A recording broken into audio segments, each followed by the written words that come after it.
ஒரு 18 நாளைக்கு முன்னாடி வந்து பார்த்துட்டிங்கன்னா ஜகபர் அலி அப்படின்னு சொல்லப்படுற ஒரு சமூக ஆர்வலர் பைக்கில் வந்துக்கிட்டு இருக்காரு. வரும்போது வந்து லாரியை விட்டு அடிக்கிறாங்க. முதல்ல இது ஆக்சிடெண்ட் அப்படின்னு தான் வந்து நினைக்கிறாங்க. ஆனால் இது கொலை அப்படின்னு வந்து தெரிய வருது. இப்போ அதில் பயங்கரமான விசாரணைகள்லாம் நடந்துருக்கு, கைதெல்லாம் பண்ணியிருந்திருக்காங்க. பட் இந்த விஷயம் வந்து புதுக்கோட்டையில் நடக்குதா? இது நியூஸ் சேனல்லாம் வந்து கவர் பண்ணியிருந்திருக்காங்க. பட் பெரிய பெரிய யூடியூபர்ஸ் எல்லாம் வந்து இதை கவர் பண்ணிட்டாங்களான்னு கேட்டிங்கன்னா கண்டிப்பாக இல்லை அப்படின்னு தான் சொல்லி ஆகணும். பட் வந்து உலகத்தில் நடக்கிற பல விஷயங்களை சொல்கிறாங்க, உள்ளூரில் நடக்கிற விஷயத்தை வந்து சொல்லலை. இது வந்து குறையெல்லாம் நம்ம சொல்ல முடியாது. ஏன்னா அதாவது அவங்கவுங்களோட விருப்பம். இதை எடுக்கணும் எடுக்கக்கூடாதுன்னு அவங்கவுங்க மனசில் தோன்ற விஷயந்தான். பட் இருந்தாலும் பேசியிருந்தால் அவங்களோட பெரிய ஆடியன்ஸுக்கு வந்து இது போய் சேர்ந்துருக்கும். நான் இப்போ இதை பற்றி பேச போகிறேன் அப்படின்னா இன்னும் ஒரு 100-200 பேர் பார்ப்பாங்களா? அவ்வளோதான். பட் இருந்தாலும் நம்ம இதில் என்னென்ன நடந்திருக்குங்கிற எல்லா விஷயத்தையும் டீட்டெயிலாக உங்களில் சொல்ல போகிறேன். எல்லாருக்கும் வணக்கம், நான் தான் பாலாஜி பேசுகிறேன். சரி வாங்க அதை ஃபஸ்ட்லேருந்தே பார்க்க ஆரம்பிப்போம். ஜகபர் அலி அப்படின்னு சொல்லப்படுற சமூக ஆர்வலர் வந்து பார்த்துட்டிங்கன்னா இந்த கனிமாவில் கொள்ள இதுக்கு எதிராலாம் கேஸ் போட்டுக்கிட்டு மனு போட்டுக்கிட்டு இது மாதிரி நல்ல நல்ல விஷயங்கள் வந்து பண்ணிக்கிட்டு இருந்திருக்காங்க. இந்த ஜகபர் அலி ஜனவரி 17ஆம் தேதி அங்கே உள்ள மசூதியில் போய் தொழுகை பண்ணிக்கிட்டு இருக்காங்க மதியான நேரம். இப்படி மதியானம் தொழுகை முடிச்சதுக்கப்புறம் 2:10 போல் அங்கேருந்து கிளம்புறாங்க. இவங்க கிளம்பி எப்போ ஒரு ரூட்டில் வராங்க. இவங்க எங்கே போகிறாங்கன்னா இவங்க ஹாலோ பிளாக் தயாரிக்கிற ஒரு கம்பெனி வச்சுருக்காங்க, அங்கே தான் வந்து போகிறாங்க. இப்படி வழக்கம் போல் அந்த ரோட்டில் வந்துக்கிட்டு இருக்காங்களா, எதிர்த்தாப்புல ஒரு லாரி வருது. அவங்க பயங்கர ஸ்பீடாக வந்து இவரை வந்து அடிக்கிறாங்க. இவர் அடித்தோன்னா இவர் அங்கேயே இறந்து போகிறாரு. 2:10 போல் கிளம்புனவர் 2:30 வந்து ஃபேமிலிக்கு வந்து செய்தி வருது. இங்கே ஃபேமிலி சொந்தக்காரங்க எல்லோரும் வந்து அவசரமாக அங்கே போகிறாங்க. அங்கே போய் பார்த்தா ஜகபர் அலி இறந்துட்டாங்கன்னு தெரியுது. இடது அந்த தொடையில எல்லாம் வந்து பயங்கரமான காயம் இருக்குன்னு தெரியுது. அதை தாண்டி வயத்தில் டயர் மார்க்கெல்லாம் இருக்குதுன்னு தெரியுதுங்க. காலில் வந்து வலது காலிலே நம்மங்க அந்த வெட்டின மாதிரி காயங்கள்லாம் இருக்குது அப்படின்னு சொந்தக்காரங்க பார்க்குறாங்க. அதை தாண்டி வந்து பார்த்துட்டிங்கன்னா இவர் வந்து ஃபோனு கொஞ்சம் பணம் இதெல்லாம் கொண்டு போயிருந்திருக்காரு. ஃபோனில் அன்னைக்கு கால் ஹிஸ்ட்ரியை வந்து யாரோ டெலீட் பண்ணியிருக்காங்க அப்படின்னு அவங்க சொந்தக்காரங்க வந்து குற்றச்சாட்டுலாம் வைக்கிறாங்க. இவங்க இறந்துட்டாங்க உடம்பு இருக்குல்ல, அந்த உடம்பை திரும்ப ஹாஸ்பிட்டலுக்கு வந்து கொண்டு போகிறாங்க. அது வந்து நடந்துக்கிட்டு இருக்கு. ஆனால் என்ன பிரச்சனை அப்படின்னு வைங்களேன், அந்த டயரெல்லாம் வயரில் ஏறினதில் சிறுநீரகம்லாம் வந்து அந்தளவுக்கு வந்து சரிஞ்சு போயிட்டு விழாவில் முறிஞ்சிருக்கு அப்படின்னு பல விஷயங்கள் வந்து டாக்டர் சொல்கிறாங்க. அங்கே திரும்ப ஹாஸ்பிட்டலுக்கு வந்து உடல் போயிடுது. ஆனால் அங்கே என்ன சிக்கல்னால் அங்கே ஃப்ரீசரெல்லாம் இல்லை. உடனே போஸ்ட்மார்ட்டமும் பண்ணல, ஃப்ரீசர் இல்லாமல் வச்சுக்கிட்டு இருக்காங்க. சொந்தக்காரங்களே வந்து ஃப்ரீசர்லாம் ஏற்பாடு பண்ண வேண்டிய சுச்சுவேஷனுக்கு மாட்டிக்கிறாங்க. இதெல்லாம் நடந்துக்கிட்டு இருக்குது. இந்த ஜகபர் அலியோட ஒய்ஃப் வந்து பார்த்துட்டிங்கன்னா போலீஸில் கம்ப்ளைண்ட் கொடுக்க போகிறாங்க. எதுக்கு கம்ப்ளைண்ட் கொடுக்க போகிறாங்கன்னா இது மாதிரி வந்து இது சந்தேக மரணம், இது வந்து கொலை அப்படின்னு வந்து கேஸ் கொடுக்க போகிறாங்க. அங்கே போய் போலீஸ்ட்டு என்ன சொல்கிறாங்கன்னா இது மாதிரி என் ஹஸ்பண்டு கனிமாவில் கொள்ள இதுக்கு எதிராலாம் வந்து கேஸு மனெல்லாம் கொடுத்துக்கிட்டு இருந்தார். அவருக்கு வந்து கொலை மிரட்டெல்லாம் வந்துச்சு. அவர் வந்து என்கிட்ட சொல்லியிருக்காரு இது மாதிரி எனக்கு கொலை மிரட்டெல்லாம் வருது அப்படின்னு அவரே என்கிட்ட சொல்லியிருந்திருக்காரு. இப்போ வந்து இறந்ததை பார்த்தா இது வந்து கொலை மாதிரி தான் எனக்கு தெரியுது அப்படின்னு அவங்க ஒய்ஃப் வந்து போலீஸில் போய் கம்ப்ளைண்ட் கொடுக்க போகிறாங்க. ஆனால் போலீஸ் என்ன சொல்லிடுறாங்கன்னா இல்லைங்க இது வந்து விபத்து தாங்க அப்படின்னு வந்து போலீஸ் அடித்து சொல்கிறாங்க. இதை தாண்டி பல சமூக ஆர்வலர்கள் வந்து சேர்ந்து என்ன சொல்கிறாங்கன்னா இல்லை இதில் ஏதோ சந்தேகம் இருக்குது அப்படின்னு அவங்கள வந்து கொஸ்டின் கேட்க ஆரம்பிக்கிறாங்க. இந்த ஆக்சிடெண்ட் நடந்த 2 மணி நேரத்தில் இந்த ஆக்சிடெண்ட் பண்ண அந்த டிரைவர் வந்து போய் போலீஸ் ஸ்டேஷனில் சரணடைகிறாப்புல. இது மாதிரி நான் தான் ஆக்சிடெண்ட் பண்ணிட்டேன் அப்படின்னு சரணடைகிறாப்புல. அதனால் போலீஸ் சொல்லிடுறாங்க இல்லைங்க இது விபத்து தாங்க அப்படின்னு வந்து சொல்லிடுறாங்க. அதனால் இவங்களால் என்ன பண்ணுறது அப்படின்னு தெரியல. இவங்க வந்து ஃபேமிலி சைட்லேருந்து வற்புறுத்திக்கிட்டே இருக்காங்க இது வந்து கொலை வழக்காக போட சொல்லி. பட் வந்து போலீஸ் வந்து எந்த ஆக்ஷன் எடுக்கலை. இப்படியே 22 மணி நேரம் போயிடுதுங்க. அடுத்த நாள் காலையில் 11 மணியோ என்னமோ தாங்க இருக்கும், 11 மணியோ 12 மணியோ அடுத்த நாள் காலையில் தான் எல்லாரோட பெரிய பெரிய ஆளுங்கள் அவங்களோட வற்புறுத்தலோட அங்கே எஃப்ஐஆர் பதிவு பண்ணப்படுது. 22 மணி நேரம் கழிச்சுன்னா யோசிச்சு பாருங்களேன். இது மாதிரி சந்தேக மரணம்னு வந்து கேஸை போடுறாங்க. போலீஸ் வந்து விசாரிக்க ஆரம்பிக்கிறாங்க. இதே நேரத்தில் அங்கே ஃப்ரீசர் இல்லாமல் ஹாஸ்பிட்டலில் உடல் இருக்குல்ல, அங்கே ஃப்ரீசர்லாம் ஏற்பாடு பண்ணி மறுபடியும் வச்சு அங்கே உடல் மட்டும் இருந்துக்கிட்டு இருக்கு. கிட்டத்தட்ட 24-26 மணி நேரம் கழித்து அங்கே போஸ்ட்மார்ட்டம் நடக்குது. அதுலேயும் என்ன குறை சொல்கிறாங்கன்னா இது வந்து வீடியோ வந்து எடுக்கலை அந்த போஸ்ட்மார்ட்டத்தை. அதை தாண்டி தடயவியல் நிபுணர்கள் வந்து செக் பண்ணலை. இதெல்லாம் இல்லாமல் அங்கே உள்ள டாக்டர்ஸ் வந்து போஸ்ட்மார்ட்டம் பண்ணுறாங்க. போஸ்ட்மார்ட்டம்லாம் முடியுது, அந்த ரிப்போர்ட்லாம் வந்து ரெடி பண்ணிடுறாங்க. அந்த ரிப்போர்ட்டு போலீஸ் கைக்கு போயிடுதுங்க. இங்கே இந்த ரிப்போர்ட்டை வந்து ஃபேமிலி தரப்புக்கு வந்து கொடுக்கல. ஃபேமிலி தரப்புலையும் கேட்டு பார்க்குறாங்க. போலீஸ்கிட்ட போய் வந்து போஸ்ட்மார்ட்டம் ரிப்போர்ட்டை கொடுங்கன்னு கேட்குறாங்க, போலீஸ் தரப்புலையும் கொடுக்கல. இங்கே வந்து டாக்டர்ஸ்ட்டையும் கேட்குறாங்க, டாக்டர்ஸும் கொடுக்கல. கிட்டத்தட்ட 9 நாளைக்கு நெருக்கமாக இவங்களும் கேட்டு பார்க்குறாங்க, கிடைக்கவே இல்லை. 9ஆவது நாளில் தான் வந்து இவங்களுக்கு அந்த போஸ்ட்மார்ட்டம் ரிப்போர்ட்டு கையில் கிடைக்கிது. அந்த போஸ்ட்மார்ட்டம் ரிப்போர்ட்டை பார்க்குறாங்க. இதில் வந்து பெருசாக அவங்களுக்கு உடன்பாடு இல்லை. அதாவது காயத்தோட தன்மை இதெல்லாம் வந்து பெருசாக இது இல்லை, மறுபடியும் போஸ்ட்மார்ட்டம் பண்ணணும் அப்படின்னு அவங்க ஃபேமிலி தரப்பில் யோசிக்கிறாங்க. இந்த நேரத்தில் உடல்லாம் வாங்கி அடக்கம் பண்ணிட்டாங்க. பட் இருந்தாலும் வந்து இன்னொரு போஸ்ட்மார்ட்டம் பண்ணணும், எக்ஸ்ரே எடுக்கணும் அப்படிங்கிற ஒரு விஷயத்த ஃபேமிலி தரப்பு வந்து ஸ்ட்ராங்காக வந்து சொல்கிறாங்க. இதுக்காக வந்து கோர்ட்டில் போய் வந்து சொல்கிறாங்க, இது மாதிரி எக்ஸ்ரேலாம் எடுக்கணுங்க, இது மாதிரி போஸ்ட்மார்ட்டம் பண்ணணும் அப்படின்னு கோர்ட்டில் போய் வந்து மனு போடுறாங்க. அங்கே நீதிபதிகள் வந்து ஒரு 5 நாளைக்கு முன்னாடி தான் விசாரிச்சுட்டு, சரி ஓகே நீங்கள் வந்து அந்த எக்ஸ்ரே போஸ்ட்மார்ட்டம்லாம் பண்ணிவிடுங்க அப்படின்னு புதுக்கோட்டை மெடிக்கல் காலேஜுக்கு வந்து சொல்லிடுறாங்க. அவங்க வந்து அங்கே எங்கே புதைச்சாங்களோ அங்கேயே எடுத்து எக்ஸ்ரே இது மாதிரி சில விஷயங்கள்லாம் எடுக்கிறாங்க. அந்த போஸ்ட்மார்ட்டம் ரிப்போர்ட்டு மறுபடியும் எல்லா ரிப்போர்ட்டும் இங்கே கோர்ட்டுக்கு வந்து மறுபடியும் கிடைக்கிது. மறுவாட்டி எல்லாத்தையும் வந்து பண்ணுறாங்க. இதை தாண்டி வந்து பார்த்துட்டிங்கன்னா ஜகபர் அலியோட ஃபேமிலிக்கு வந்து பாதுகாப்பு வேணும், ஜகபர் அலிக்கு நடந்த மாதிரி உங்களோட ஃபேமிலிக்கு நடந்துடக்கூடாது அப்படின்னு ஒரு மனுவெல்லாம் வந்து கொடுக்குறாங்க. இவ்வளோ பெரிய விஷயம் புதுக்கோட்டையில் உள்ள திருமயத்தில் நடக்குது அப்படின்னா இதுக்கு பின்னாடி யாரோ இருக்கணும்ல.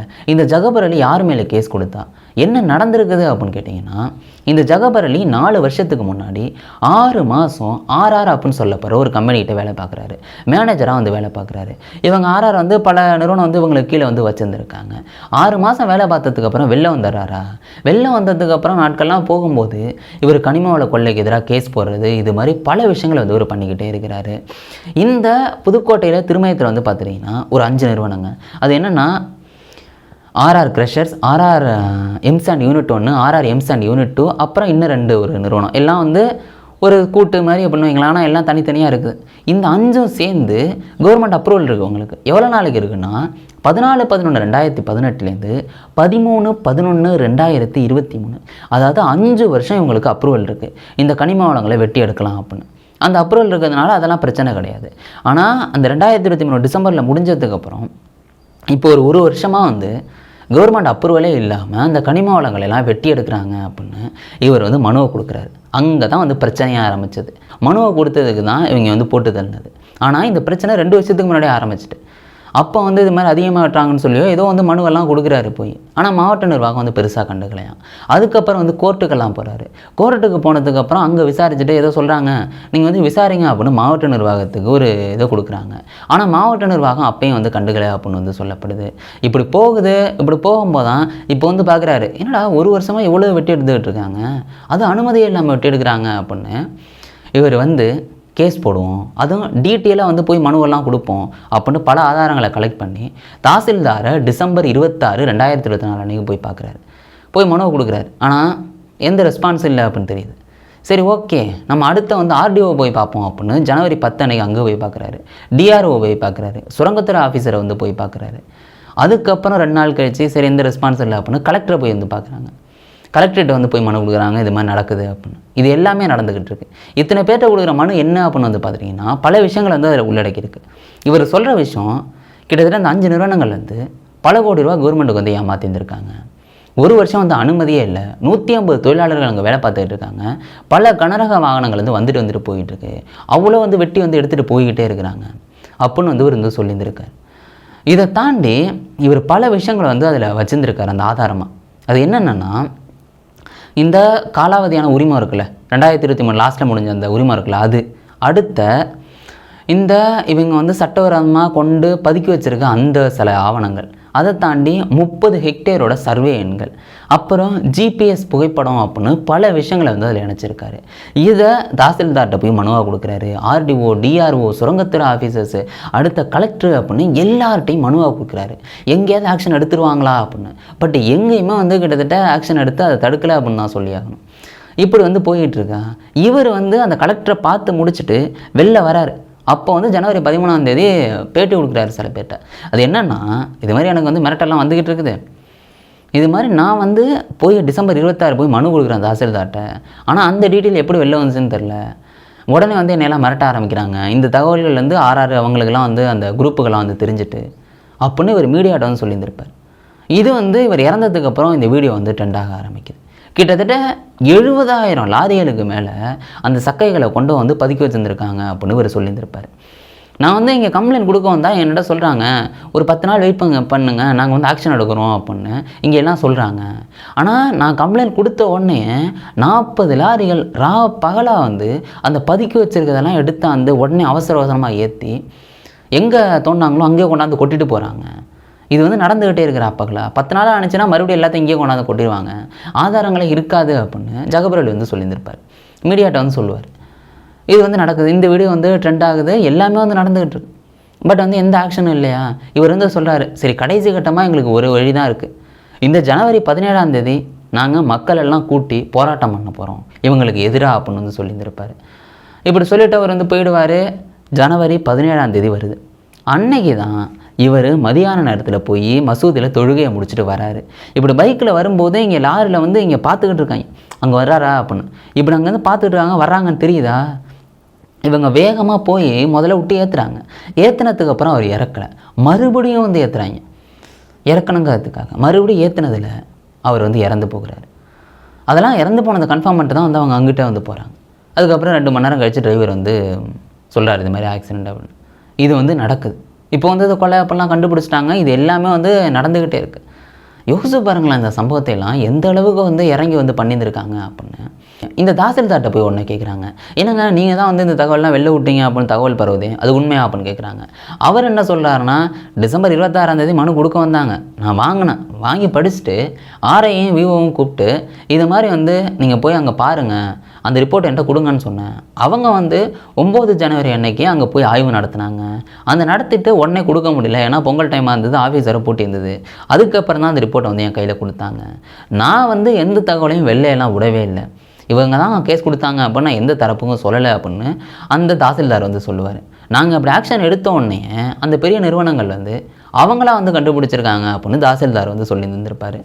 இது வந்து அவர் தாசில்தார் சொல்கிறதா. இதை தாண்டி வந்து பார்த்துட்டிங்கன்னா போலீஸ் எல்லாம் வந்து சஸ்பெண்ட் பண்ணியிருந்திருப்பாங்க. எதுக்குன்னா ஒரு போலீஸ் ஆஃபீஸரை சஸ்பெண்ட் பண்ணியிருப்பாங்க. இது மாதிரி ஒரு 24 மணி நேரம் கழித்து எஃப்ஐஆர் போட்டதுனால அவங்க சஸ்பெண்ட் பண்ணியிருப்பாங்க. இது மாதிரி பல விஷயங்கள் வந்து இந்த கேஸை சுற்றி நடந்துக்கிட்டே இருக்குதுங்க. தமிழ்நாட்டில் மட்டும் கிடையாதுங்க இது மாதிரி இல்லீகல் குவாரிஸ். இதெல்லாம் இந்தியாவுக்குள்ளே சில மாநிலங்களில் நடந்துக்கிட்டு தான் இருக்குது. அதெல்லாம் நம்ம வந்து பார்க்கும்போது உள்ளே போய் தேடி பார்த்தீங்கன்னா நிறையா இருக்குங்க. இந்த மாதிரி சம்பவங்களை பற்றி நீங்கள் என்னங்க நினைக்கிறீங்க? உங்கள் மனசுக்கு என்ன தோணுதோ அதை கீழே கமெண்ட் பண்ணுங்க. நாளைக்கு ஒரு வீடியோவில் நான் உங்களை சந்திக்கிறேன். Bye guys.